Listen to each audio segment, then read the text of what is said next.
sorry for what happened. Thank you. It's so unfortunate. I know. They were way too young. Yeah. Like when me and Julie were the only ones in the truck, and when I hopped out, I saw Evie. I literally almost died. Like, I did not believe what I saw. I'd like to save that for the very last so we can actually get through the whole conversation, if that's okay. Right, I understand, but I know we don't know each other, but I felt fucking sick. I know. Out of respect, I did want permission. If it was okay with you guys, if I could come to the funeral or calling hours, whatever you wanted. We did agree that you can come to both. You can stay for however long you'd like. Right. I'm not quite sure the name of the cemetery we're going to have it at. She's going to be buried next to my great-grandma. I can give you the hours and the date for it. And then when I find out the actual location of the cemetery, I can shoot you another text with that.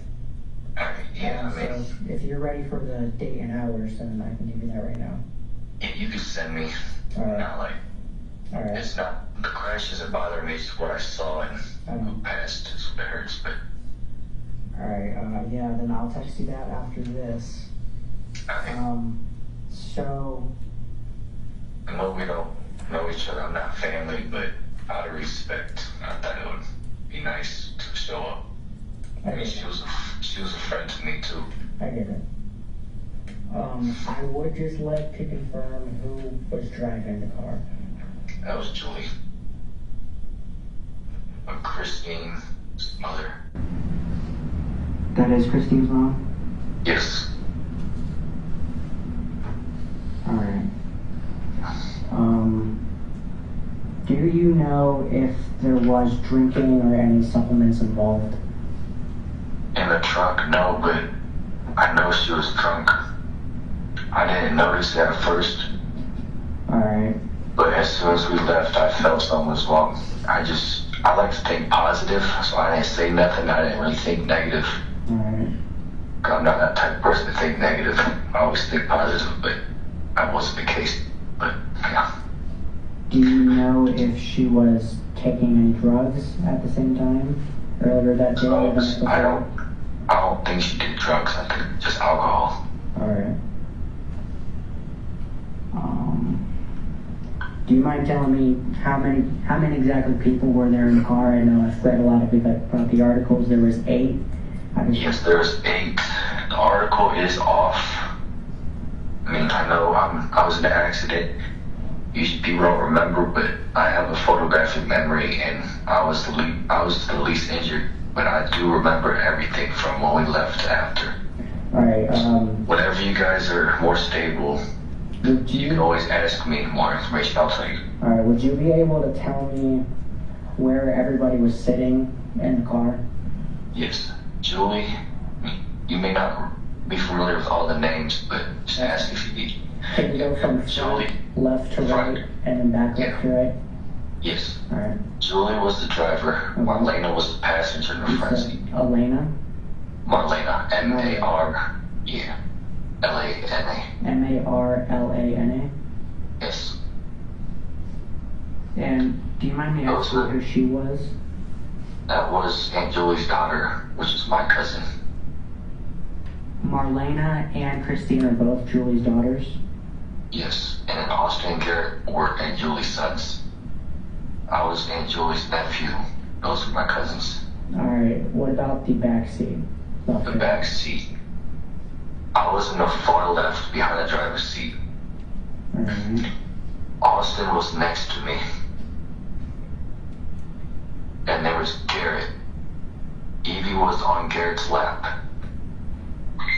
And then there's Brandon on the far right. Christine was on Brandon's lap. Alright. You said... It went you, Austin, Garrett, Evie on Garrett's lap? Yes. And then who were the last two? Brandon and Christine was on Brandon's lap. And, alright.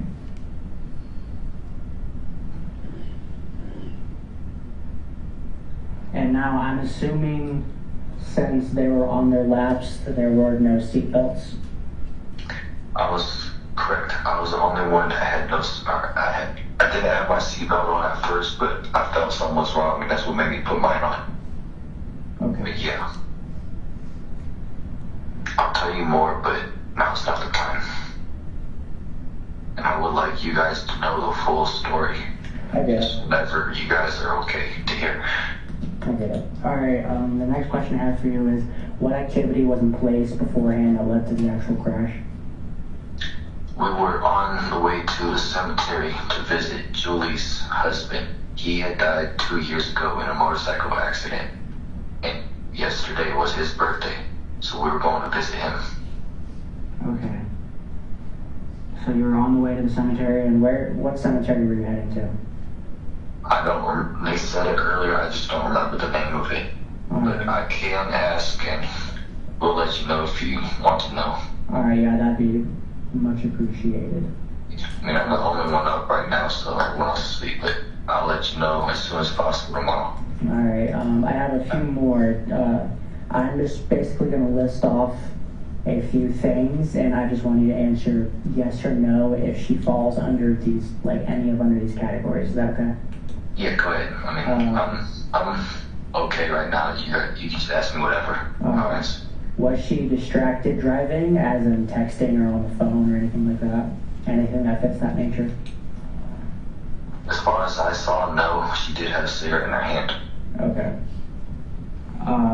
And we've listening to music too. So. Okay. Was she listening to music on the radio or like anything Radio. else? Okay, radio. It wasn't Bluetooth. She wasn't changing any songs with her phone, was she? Not that I know of, and I think the person that was controlling the radio was Marlena, the passenger seat. Alright.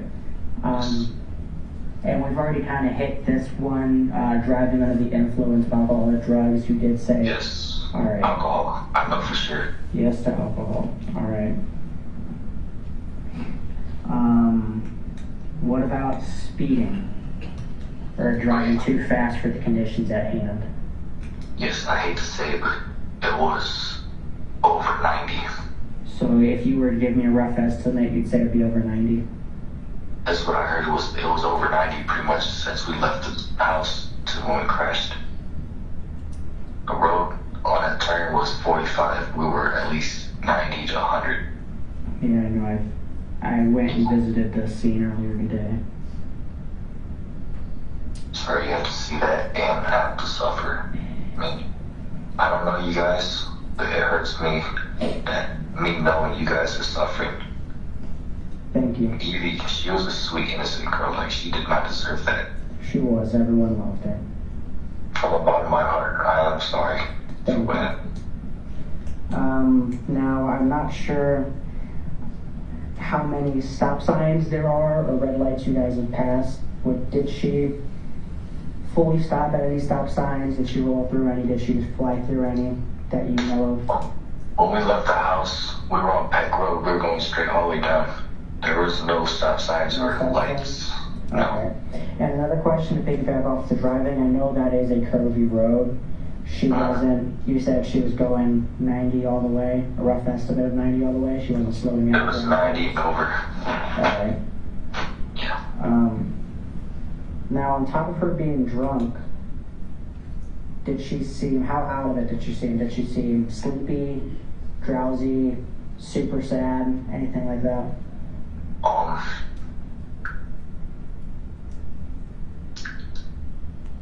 I think she might have, like, when she had the music on, she was kind of excited, happy. So, alright. I mean, I'm not sure she was drunk. Mm-hmm. When we were going straight, she seemed to keep the thing pretty straight on the road, but when it turned, whenever we hit a turn, it was kind of sketchy. Well, when I went, I kind of noticed that the tracks started going off before the turn even happened, and I also noticed there were no, it looked like there are no brakes applied I kind of figured that. after you were off the road, because when we went, we did not see any tire tracks indicating that she did hit her brakes. Would that assumption be true? Yes. I'm not gonna say much, but before we crashed, what I felt is the truck slide out, and we went off the road. And I felt no brakes, and before we hit, she did try to correct it. She turned left.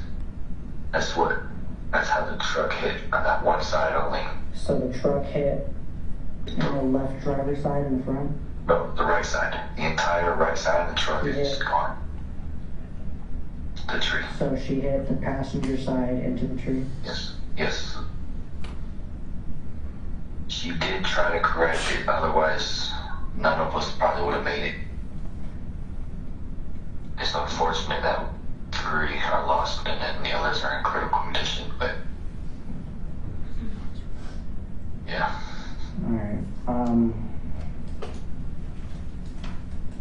Now, another question I have is, I know you already said that you didn't quite know she was under the influence until afterwards. Do you know if any of the other people inside the car kind of knew or were hinting towards that she was impaired? I believe a few of them knew. I mean, what makes you say that? I remember Austin saying something about her being drunk. I figured she was drunk, I just didn't really, how do I say it? I didn't really consider it. Like, I didn't really take much notice because I was seeing my uncle. I haven't seen him since my 9th birthday. I'm 19 right now, so I just wasn't thinking. And then once we left, I seen everyone's face wasn't smiling like bad. It was a smile, but there was that face. I knew something was wrong. Would you say that they were kind of uneasy throughout the whole ride? They were worried? Yes. They were worried. And that's when something hit me. I just felt in my body that something was wrong. And that's what made me put my seatbelt on. Alright, could you tell me if anybody asked her to slow down or to be more careful? I don't think so. Alright. And now you did say, just to confirm, that everyone did seem kind of uneasy and worried? Yes.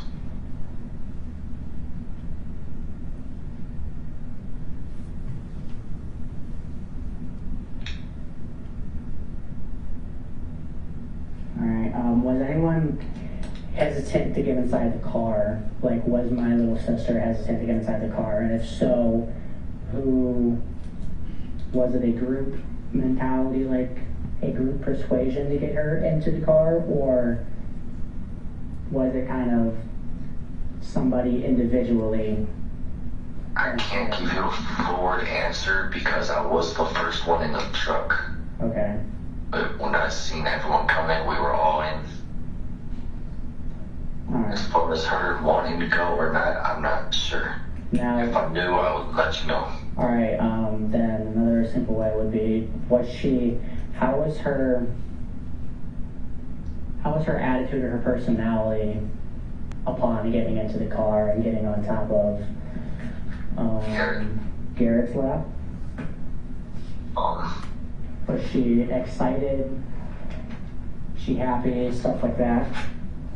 I could say she seemed happy. Does she look like she's having a good time? Yes.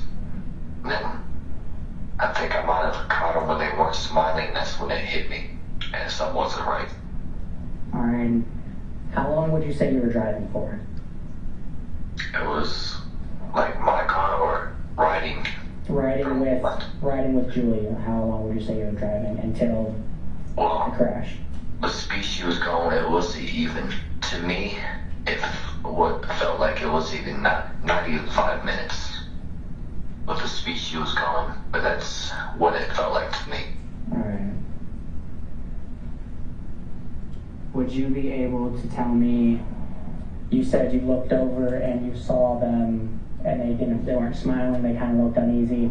How far into the drive do you think that was? If you could give me an estimate. That was as soon as we pulled up and as we backed out the driveway, as soon as she went forward, that's when I looked. I was like something ain't right. But I just try to ignore that wrong feeling, try to stay positive. I know what you mean. Do you know if they were talking amongst themselves, saying they were scared or frightened or they wanted them to stop? Not that I know of, no. Okay. Now, do you think she was going that fast due to her being impaired and she was just really trying to get to the cemetery? And Why was she going that fast? I think it's because it was her truck, and she don't let no one else drive the truck, and there's a reason. I mean, I don't know exactly why, but there's something about that truck that she likes to go fast. My mom tells me that she rides hard, rides the rails. So you would say that she normally does speed? In the truck, yes. All right. Another quick question. I read that she had actually received a DUI on Halloween. Do you know if that's true? As far as I know, I don't know when, but I do remember something about a DUI. All right. She lost her license or something for a while. Now, do you know if she was currently driving under a suspended license?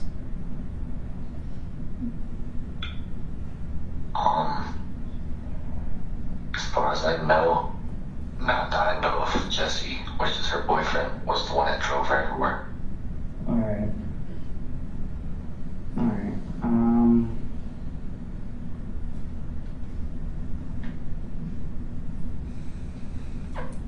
Here, just give me 1 second. Let me think about some stuff. Go ahead, take your time. It's muted. Is there anything you can? I got Jesse's your boyfriend.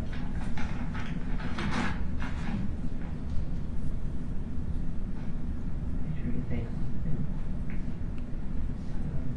I'm glad he's okay. Think of. All right. I am talking to him about what Evie looked like when he got out of the car.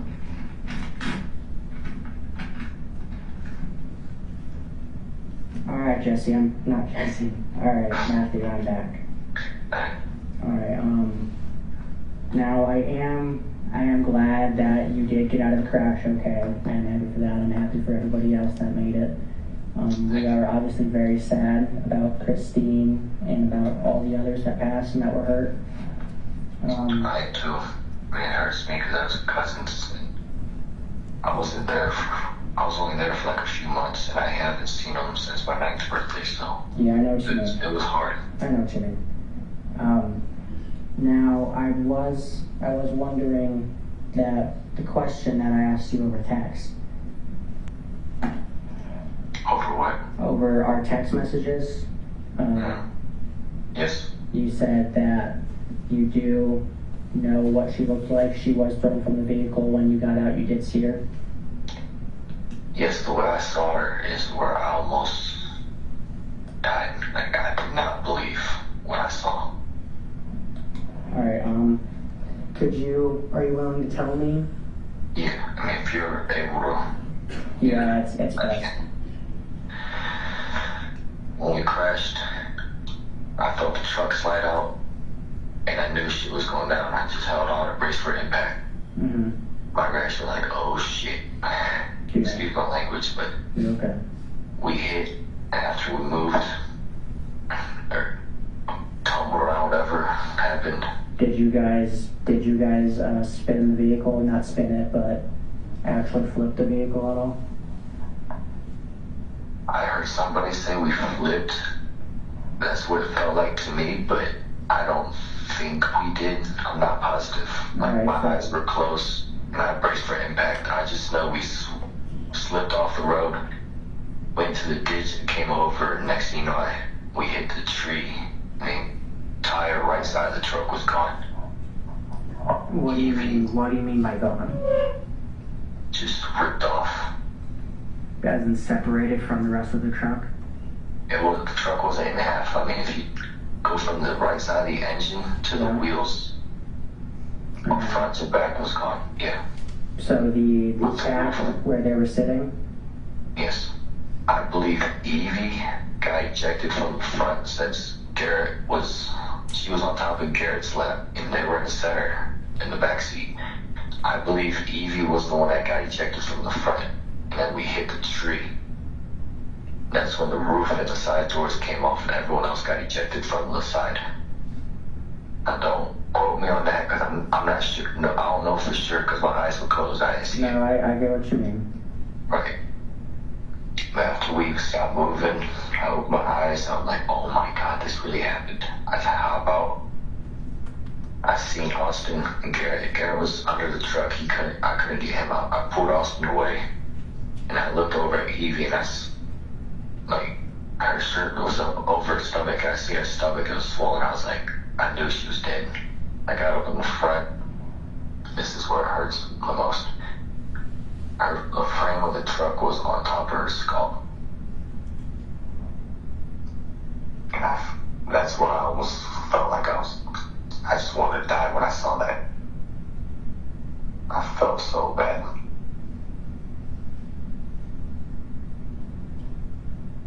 I'll give you minutes if you need.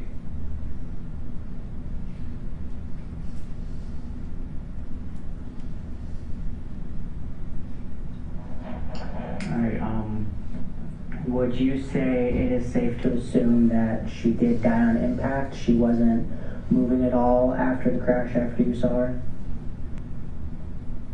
I'd say she didn't suffer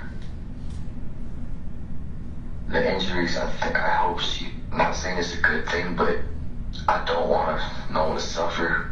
No, I know what you mean. It's gonna probably sound mean when I say it, but I hope she did die on impact, so she would have to suffer that. But from the looks of it, I think she did on impact. You know, it doesn't sound mean. That's what we all wish. We all wish our loved ones to go just right, just fast. Yeah, we don't want them to go away at all, but if anything, just fast and they don't suffer. Understand? Alright. And when I saw Evie, I knew there was gonna be more. And then I went to Julie, pulled her out. She yelled for Marlena. That's when I started looking for her. Went over to the debris. Marlena was crushed. I mean, just crushed. And then I couldn't find Christine because she was so tiny. Mm-hmm. I was only seeing a little part of her. And she was in there too. With Brandon. Alright, now, back to my sister, back to Evie. One more thing, like when I saw Evie, I know we're just friends, but it killed me the most because I immediately thought about how you guys would feel when you found out.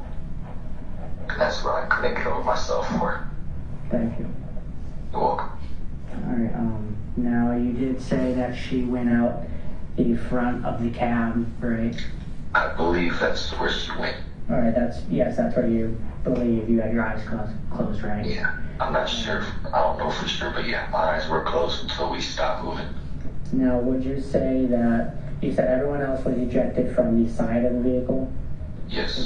You would say they were more towards the right of the main tree you hit?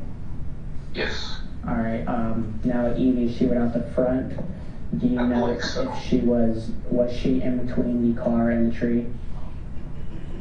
No, she was underneath the truck. And where was the truck relative to the tree if you're looking straight at it from the road, from that curve? The truck was almost turned all the way around. I have a picture, not with the truck and everything else, but it's like you can edit where you can draw. I have it drawn out, rough sketch, but if you want me to send that to you, I can. Yes, that'd be nice. Alright. I know it's different. I used different colors for a reason, but the red I used, there was the truck, and then the debris with the roof and the doors. And then I drew a line on the tree we struck, and then the blue lines will represent the people. I didn't put mine or Julie's in there. Okay, did you put initials? No, but... Well, I'll know which one's Evie, correct? Yeah. Okay. Just, you'll see the design of the truck. Okay. Where the front wheel is in the front. That's where she was, under where the engine is. Okay. Yeah. Alright, just a quick question about everyone that was in the car. Do you know about Julie's condition right now in the hospital? Yes, from what I heard, she has a broken wrist, broken facial structure, her palate, and that's the impact from the steering wheel hit her in the nose, mouth area. So all that's messed up. Internal injuries. I heard she was coughing up blood, and this morning they had put a stent in her heart because I think that she was about to have a heart attack. Alright, you said they put a stent.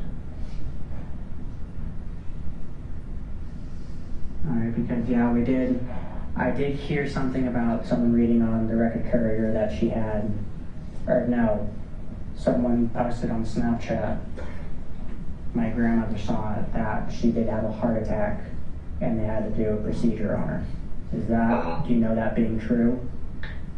I heard something about a heart attack. I don't know. I think she did have one. I'm not sure.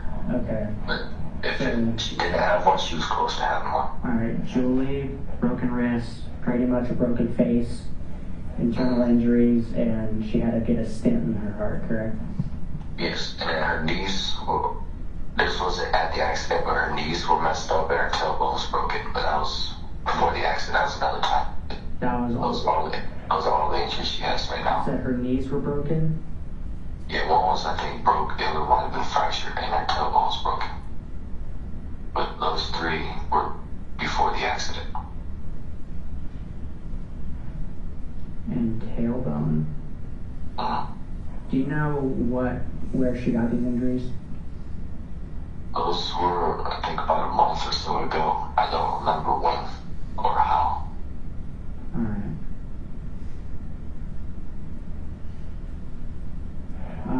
Alright, now what about Marlena? Was Marlena one of the ones who died at the scene? Yes, she's the first one that took the impact. Since she was in the front, she took all of the force. Yeah, I can see it. I can imagine.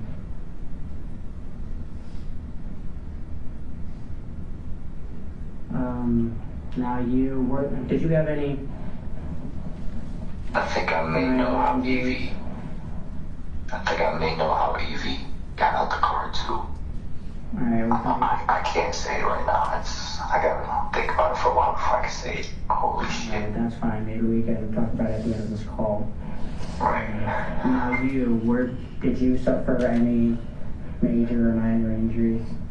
Minor injuries. I have a sprained knee, minor seatbelt burn above my collarbone on my neck, and then a little bit of head pain. I believe it may be a small, minor concussion, but all the physical pain I could deal with is nothing.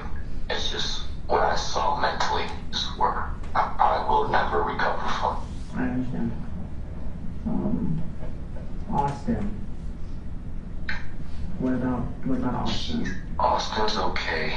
I think he has it's either pelvis or pelvic bone injuries and tailbone injury. And his mouth and nose a little busted up, but what I saw was all bloody. He looked okay when I seen him. Alright. Just Garrett, you want to know the injuries on all of them, or? Yeah, that'd be helpful. Alright, Garrett, both of his legs are broke. I believe there was another injury on him, I don't know. One bone, and then one leg was severed, like at the bone. Alright. The other one, he had multiple breaks. Evie, I don't know. I knew she's dead, but Marlena. We'll be able to get an autopsy on her, so we'll find out exactly what from her. What about Chris? Never mind. Yes. It's your choice if you want. I mean, I am curious. She's your sister, and it's none of my business. But if you guys find out what happened, am I allowed to know, or That's it's something cool? that's something I'll talk to my mom about. That I do believe that should be up to her to decide. And Right. then I can get back And to you. it is, but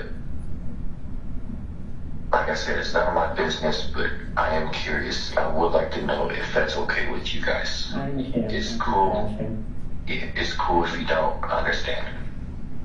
I'll let her know more about that.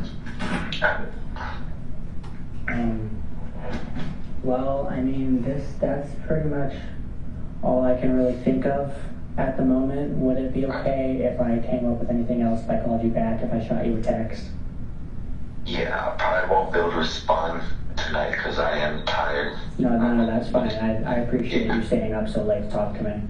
You're welcome. And then people were blowing up my phone and tablet about what happened. I get So that. yeah, I'm gonna be busy for a while. Alright, like I said, I am glad you and the others are okay. Obviously, my deepest condolences do go out to Christina and Marlena.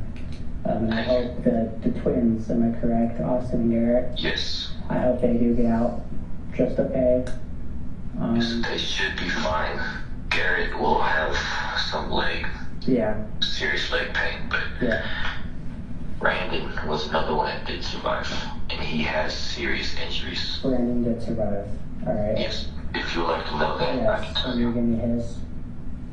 From what I heard, he had a fractured skull and a broken pelvic bone. His brain, heart, and lungs are okay.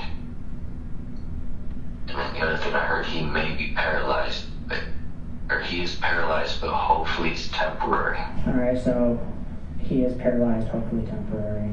Yes. And I think he was on a breathing tube as well, is what I heard. Christine, I don't know what happened to her.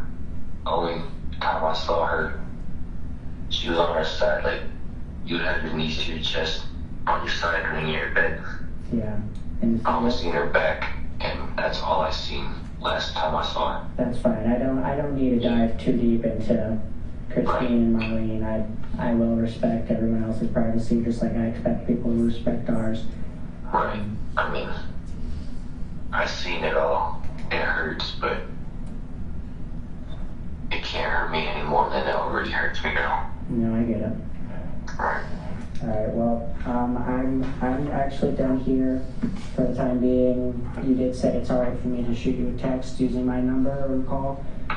Yeah, you can call me anytime. Alright. Text me anytime. I'll shoot you a text to make sure it's okay for me to call.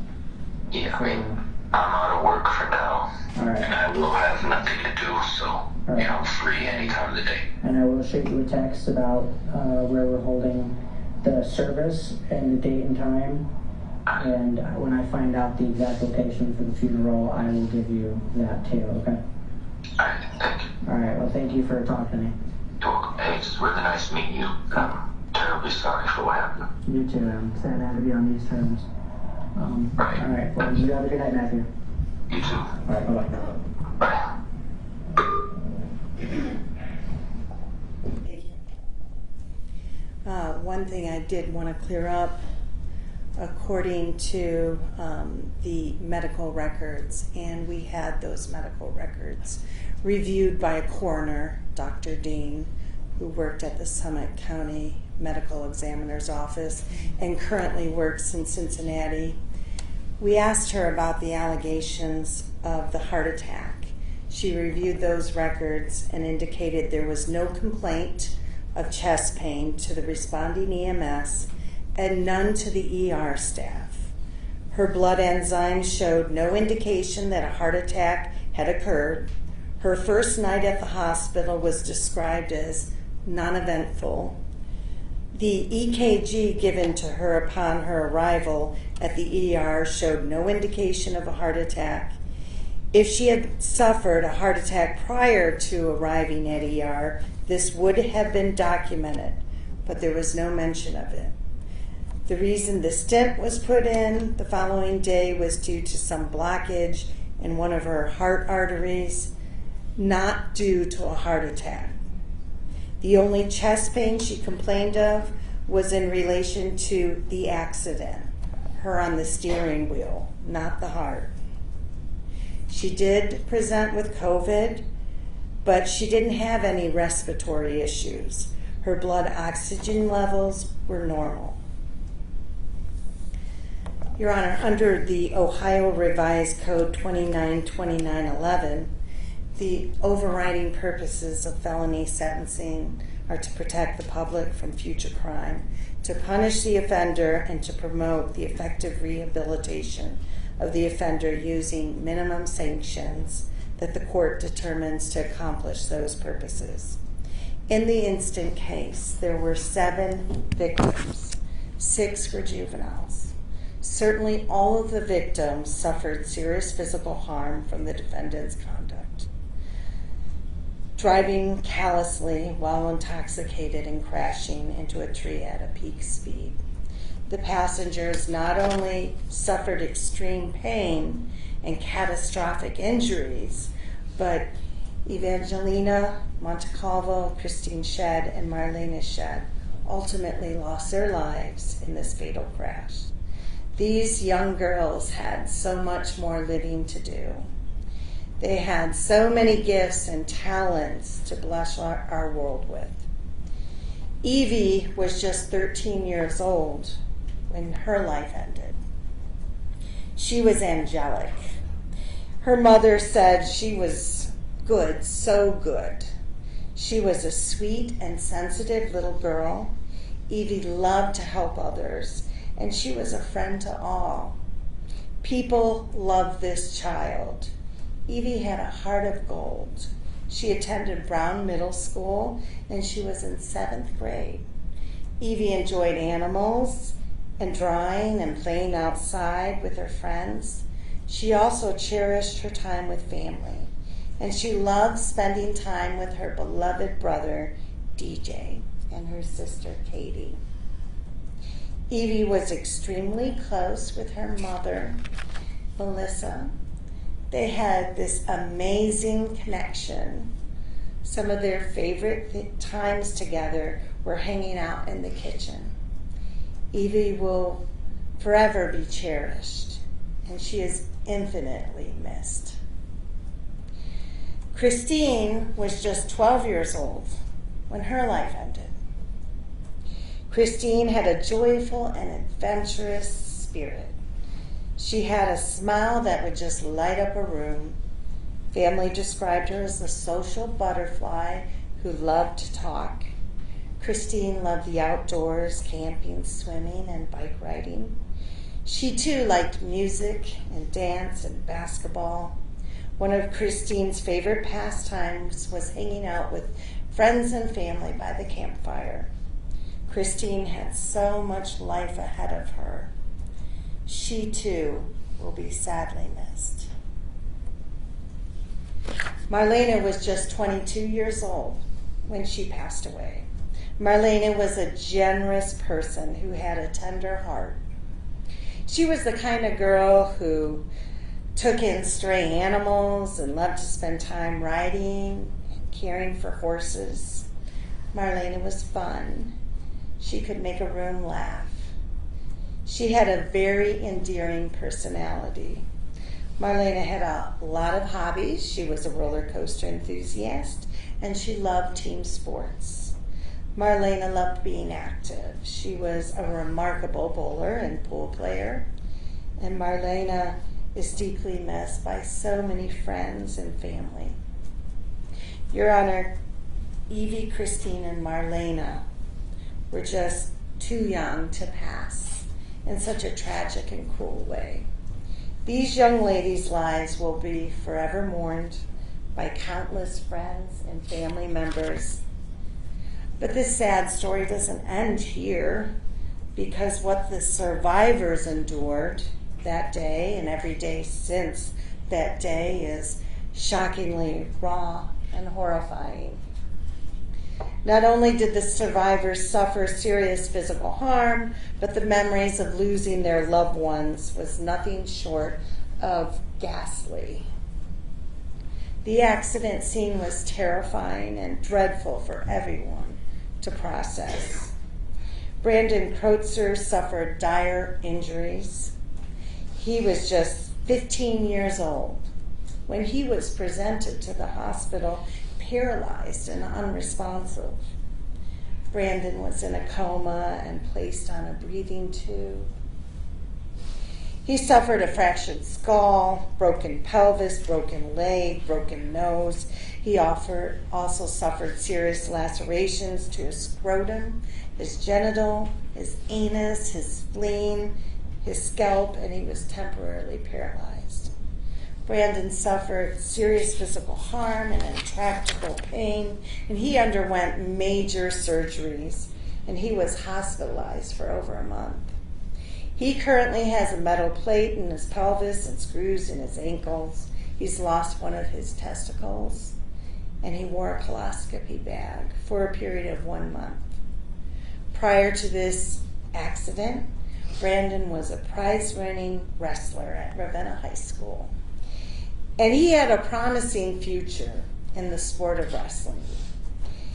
Now he's medically unable to participate in that sport, the sport that he loved, the sport that defined him as a young man.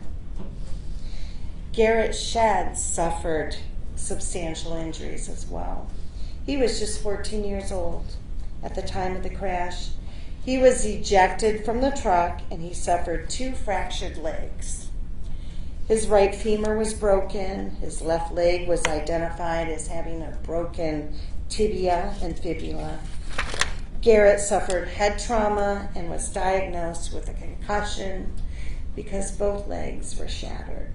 Garrett had to relearn to walk. He underwent extensive physical therapy for a period of 16 months. Austin Shedd, Garrett's twin, also suffered serious injuries. And Austin had a significant tailbone and pelvic injury, as well as a substantial nose and mouth injury. Austin suffered head trauma, resulting in a concussion. He further was diagnosed with a shattered, fractured pelvis, which involved rigorous physical therapy for a period of 4 months. Lastly, Matthew Glass was age 19. Thankfully, he identified that threat and he secured his seatbelt. Nevertheless, he sustained a neck injury, collarbone injury, knee, and concussion. Glass reported extreme mental anguish, which he felt he could never recover from. In fact, the psychological harm to all the survivors has been overwhelming and substantial. Reportedly, some of these children and other family members have been in counseling to process the trauma and aftermath. The Shedd twins lost 2 sisters and a dear friend. Some of the survivors have been exhibiting post-traumatic behaviors, including but not limited to immense fear, vigilance, dread, depression, hopelessness, extreme loss, and nightmares. These emotions, behaviors, and feelings are exasperated by the victim's tender age. Additionally, the defendant has significantly affected the lives of all the family members that present here today.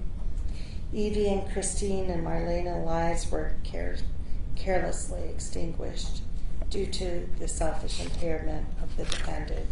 In fact, that fateful day not only touched the lives of the entire Ohio State Patrol, but it impacted the hearts and minds of the responding fire department and the community alike.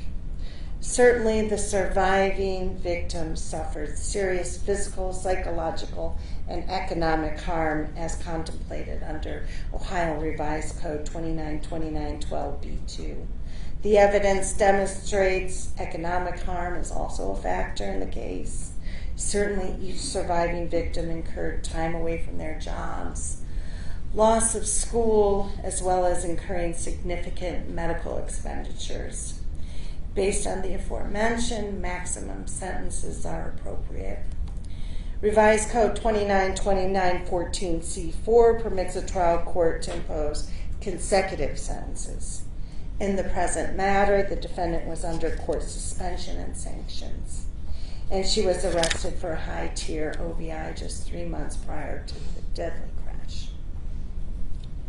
Further, the case not only involves multiple offenses and multiple courses of conduct, but it involves multiple victims. 7 victims were present in the vehicle and were placed in deadly peril. Moreover, the defendant has a history of driving impaired. She was not only convicted of OVI in 1999 and 2005, but faces the OVI charges in the instant case and the one at the Muning level just 3 months earlier. Further, the numerous suspended operator's license conviction and other traffic offenses. Hence, the evidence demonstrates the defendant has multiple victims, multiple offenses, and was awaiting another OVI matter. And under court sanction, in addition to being in the court system, therefore consecutive sentences are warranted. In conclusion, the record is clear the defendant's criminal conduct is so severe that maximum consecutive sentences are appropriate. We ask this honorable court to accept our negotiated plea of 30 years actual mandatory time. Now at this time, Your Honor, I'd ask respectfully that the families be permitted to address the court with their victim impact statements prior to the defendant's argument. Can you tell me how many individuals you have that want to speak? Currently have a list that our victim advocate has, Cassie Finnegan. This one's 13.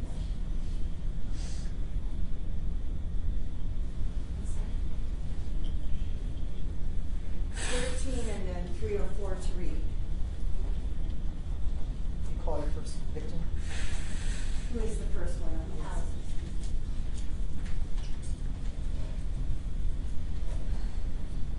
When you come up to the podium, please state your full name and also spell your last name for the court recorder, please. Thank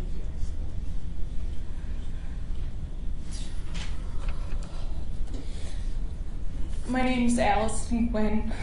My last name's spelled Guinn. Sorry. Take a deep breath.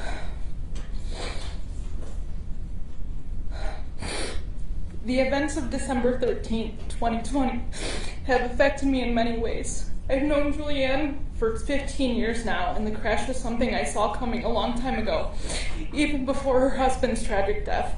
I helped raise 2 of her 6 children, one of which I actually adopted legally on January 5th, 2015. She never came to court for the adoption, but will tell people that I did it illegally. She even talked to my son after I adopted him behind my back, mine and my husband's back. She would tell him all kinds of lies about us. Her doing this caused all kinds of problems in our relationship. Even with our oldest daughter, she always tried to put a wedge between us. When the accident happened, we were barely speaking to our oldest son, but needed to let him know that he lost 2 of his sisters. I remember getting the call from Amanda telling me what happened. She was crying and she was pregnant. I was so upset for her and her siblings. When we told our son, you could tell he was upset because he didn't have a relationship with them, and now he never will. Amanda now has custody of her twin brothers, Austin and Garrett. When I first met them, they told me their mother never said anything nice about me and my husband, Charlie. I said, that's okay, you'll be able to see what's true in time. They asked me since then what I am to them, and I said, just call me Grandma and call Charlie Grandpa. Since Amanda has custody of you, it will just make things easier. They have taken my 2 youngest sons as brothers and will tell all of us they love us, and we love them. My family grew by 2 people that day the accident happened, and it wouldn't change that. I want Julie to know that I thank her for the kids, including the twins. I love having them, but hate seeing their pain from what she did that day. I want her to suffer just like I've watched these kids suffer for the last 2 years. I want her to be in prison for the rest of her life. And while she's there, I want her to look at pictures of the crash sites and her children from that crash, and that's be the only pictures that she ever has of her kids. I want her to apologize, and I mean it, to my oldest son about the abuse he endured while living with them, and to all the people she's hurt because of the crash. Life in prison isn't enough. Is all she deserves, and it isn't enough. Thank you. Thank you. If it's okay, I'm going to read for Austin. Go ahead. Is Austin here right now? He chooses not to read it? Correct. Again, Your Honor, this is from Austin Shed. I wish this would have never happened. I had a feeling that something like this would have happened years ago when Mom first started drinking a lot. The feeling of losing my sisters because of my mom is an unreal feeling that I can't put into words. From that day, I've been angry about what happened. Not only is it my dad's birthday, it's the day I forever lost two of my sisters. Since that day, I've been through a lot of emotional stages that I've never felt before the crash. The accident has not only crushed my life, but also torn down families such as mine. The feeling of not having a little sister to be there to watch her grow up and see her graduate high school is painful. This accident has brought me to rock bottom, and I've said and done things I deeply regret because of what I had been through. I was 14 at the time of the crash, and it was a hard weekend for all in the house, and for this to just come upon us is almost like dying inside. I was conscious after the wreck. I saw my sisters dead on the ground in front of my eyes, and it still haunts me to this day. Hearing Garrett scream in pain made me happy yet sad because I knew he was alive, but knowing he was hurting killed me inside. I was and still am very angry with my mom. I didn't want any part of her to be in my life because of what she did that day and many years prior. The first couple months after the accident, I hated her. But no matter what, she's still my mother, and I should love her and at least hope for the best. Without her and my dad, I wouldn't be here. And now I feel she needs any help that she can get. Knowing that she did what she did is the most horrible thing she had done. She harmed her kids and took their lives away. I had to go through intense therapy to help handle my emotions. My counselors have helped me in many ways, and I couldn't be any more grateful. I'm also thankful for my anger management counselor, who has helped me realize that I can't be angry for the rest of my life. There are a few things that I can do now, and that is for me to heal and move on with my life. Your Honor, they also would like me to read Zach Paxson's victim impact statement. Amanda is sister of Marlena, and Christine is her husband. You have made a huge impact on a lot of lives. Some good, but mostly bad. You may not think my opinion matters, but it definitely does. Now you have to listen to what I have to say. Amanda and I had just started our lives together as a family, waiting for the arrival of our first daughter. We had so many plans for our little family, but then we had to come back to Ohio to clean up the mess that you made. We wouldn't change the fact that we have Austin and Garrett because we love and care for them like they're our own children. They have grown far more than they ever would have with you. The fact that you sent a letter to the house telling everybody that we need to find God and not hold a grudge and forgive is completely out of line. You and your mother have caused so much heartache and trauma after you demolished your family. Your mother repeatedly coming after my family is absolutely disgusting, and I am appalled by all of it. You would think that you would have left well enough alone and let people try to heal. You took 3 too many lives that day of the crash and destroyed a lot of families. I know I didn't really know Marlena, but from what I did know of her, she was a very happy woman. But Christine, she was the closest thing I had to a sister. We had had many talks together and had gotten very close. Amanda and I were one of the only people that she trusted, and that was 100% your fault. All of this could have been avoided if it wasn't for you acting like an invincible teenager and trying to be the cool parent. Using the same excuse all the time for your drinking was unacceptable. It was your job to take responsibility for yourself and your actions and get help. All of this is totally on you. With all of my rambling being said, enjoy prison. You earned it, all by yourself. And Your Honor, the last statement they would like me to read is the sister-in-law of the defendant. Her name is Julie Shedd. Julianne Shedd is my sister-in-law. My brother Douglas was her deceased husband. I don't even know where to start. Yes, everything spiraled after Doug's death. All my siblings were there for her and the children. We knew there was a problem, and we tried to intervene time and time again. Got her a bed at a rehab facility, told her kids they could stay at our house, and we got this. My sister Patty and I would be at the house to watch the kids and not disrupt their lives. Nope, she said, I don't have a problem. We begged her. My brother David and his wife Lila took the kids. They had them for weeks, got a lawyer, and was told we don't have a leg to stand on.